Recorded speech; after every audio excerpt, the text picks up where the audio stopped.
বৰ ভয়াৱহতাৰ কথা আমি কোনেও কাকো ক'ব নালাগে। আমি সকলোৱে দেখিছোঁ, শুনিছোঁ, বুজিছোঁ। এই ভূমিকম্পই হওক, বানপানীয়েই হওক, বা বানপানীৰ বাবে গৰাখহনীয়াই হওক, বা বজ্ৰপাতেই হওক, বা আন ধৰণৰ সুৰংগত মৃত্যুবৰণ কৰা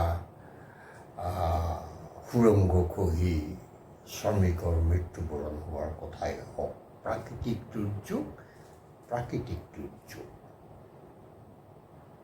বিজ্ঞানীসকলে কোনো বিজ্ঞানীয়ে মাজে মাজে কয় যে কোনোবা ধূমকেতু পৃথিৱীৰ ফালে আহি আছে আৰু পৃথিৱীত খুন্দা মাৰিলে গোটেই পৃথিৱীৰ উপৰিভাগ ধ্বংস হৈ যাব। হয়তো খণ্ড বিখণ্ড পৃথিৱীৰ আকৃতিও হ'ব পাৰে। গতিকে আমি নাজানো সৃষ্টিকৰ্তাই কেনেধৰণে এই প্ৰাকৃতিক দুৰ্যোগৰ কাৰণসমূহ নিৰ্ণয় কৰিছে।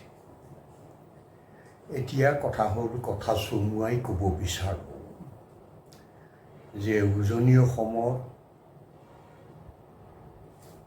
অভাৱনীয়ভাৱে, অপৰিকল্পিতভাৱে আৰু অজানিতে যি ভয়ংকৰ বানপানীৰ ধ্বংসলীলা আৰম্ভ হ'ল, এই প্ৰাকৃতিক দুৰ্যোগৰ বেদনা আমি কাকো কোনেও ক'ব নালাগে, উপলব্ধি কৰিলেই হ'ল।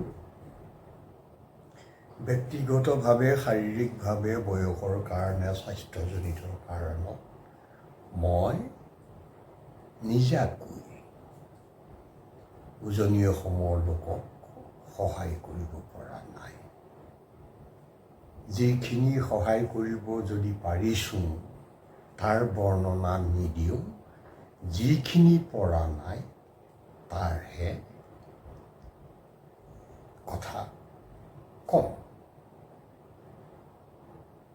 মনত আছে হাইস্কুলত পঢ়ি থকা নৱম শ্ৰেণীৰ পৰা কেনেকৈ নদীত সাঁতুৰি নিজৰ বন্ধু বচাবলৈকৈ ডুবি মৰাৰ আশংকাত আন এজন দাদাই জাপ মাৰি আমাক দুয়োকে উদ্ধাৰ কৰিছিল। তাৰপিছত সময়ে সময়ে যিমান পাৰোঁ ডেকা কালত বা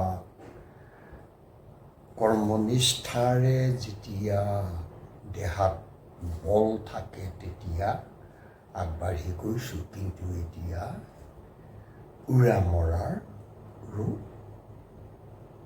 সাহস নাই। শুনিছোঁ চৰকাৰৰ উপৰি অনুষ্ঠান প্ৰতিষ্ঠান বা ব্যক্তিগত হিচাপে কোনো লোকে আহ্বান কৰি ৰাইজৰ পৰা ধন বৰঙণি লৈ বিভিন্ন ধৰণৰ সামগ্ৰী সেই দুৰ্যোগীসকলক, দুৰ্যোগত পৰি থকা সকলক বিতৰণ কৰিছে আৰু ই অতি প্ৰশংসনীয় কাম। কিন্তু মই ক'বলৈ বিচাৰিছোঁ যে চৰকাৰৰ ফালৰ পৰা, অনুষ্ঠান প্ৰতিষ্ঠানৰ ফালৰ পৰা, ব্যক্তিগত হিচাপে কোনো লোকে আহ্বান কৰি ধন বৰঙণি বা মেটেৰিয়েলছসমূহ তাত দিয়াৰ গোটেই এটা সৰ্বমুঠ খৰচৰ এটা হিচাপ এই বানপানীত কিমান হ'ল সেই কথাটো নিৰ্ণয় কৰাৰ এটা থল আছে।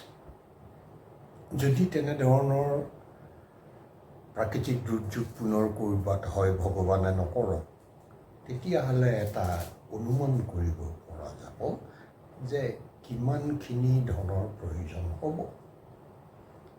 গতিকে মই অনুৰোধ কৰিম অনুষ্ঠান প্ৰতিষ্ঠানত, ব্যক্তিগত যিসকলে তেনেধৰণৰ কৰ্মত নিয়োগ হৈ আছে, তেওঁলোকে কোন ব্যক্তিৰ পৰা কিমান ধন সংগ্ৰহ কৰিলে, কিমান তেওঁলোকে ক্ৰয় কৰিলে আৰু কোন ব্যক্তিক কিমান ধনৰ টোপোলা আগবঢ়ালে, সৰ্বমুঠ খৰচ কিমান হ'ল তাৰ এখন তালিকা